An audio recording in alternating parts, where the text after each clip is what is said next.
ಬಳ್ಳಾರಿಯಲ್ಲಿ ಬ್ಯಾನರ್ ಗಲಾಟೆ ಪ್ರಕರಣ ಬಂಧನಕ್ಕೆ ಒಳಗಾಗಿದ್ದ 25 ಆರೋಪಿಗಳಿಗೆ ಜಾಮೀನು ಬೆಂಗಳೂರಿನ ಜನಪ್ರತಿನಿಧಿಗಳ ಕೋರ್ಟ್ನಿಂದ ಆದೇಶ 8 ಎಕರೆ ಆಸ್ತಿಗಾಗಿ 2 ಕುಟುಂಬಗಳ ನಡುವೆ ಕಾಳಗ ಕೆಸರು ಗದ್ದೆಯಲ್ಲೇ ಪರಸ್ಪರ ಬಡಿದಾಟ ಹಾವೇರಿ ಜಿಲ್ಲೆ ನದಿಹರಳಗ್ರಹಳ್ಳಿಯಲ್ಲಿ ಘಟನೆ ಹುಬ್ಬಳ್ಳಿಯಲ್ಲಿ ಬಿಜೆಪಿ ಕಾರ್ಯಕರ್ತೆ ವಿವಸ್ತ್ರ ಪ್ರಕರಣ ಪೊಲೀಸ್ ಕಮಿಷನರ್ ತಕ್ಷಣ ಎತ್ತಂಗಡಿ ಆಗಬೇಕು ಸಂಸದ ಬಸವರಾಜ ಬೊಮ್ಮಾಯಿ ಒತ್ತಾಯ ಬೆಳಗಾವಿಯಲ್ಲಿ ಮುಂದುವರೆದ ಚೂರಿ ಇರಿತ ಪ್ರಕರಣ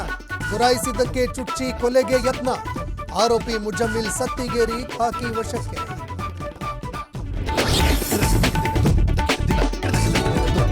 ಪಶ್ಚಿಮ ಬಂಗಾಳದಲ್ಲಿ ಭಾರೀ ಹೈಡ್ರಾಮಾ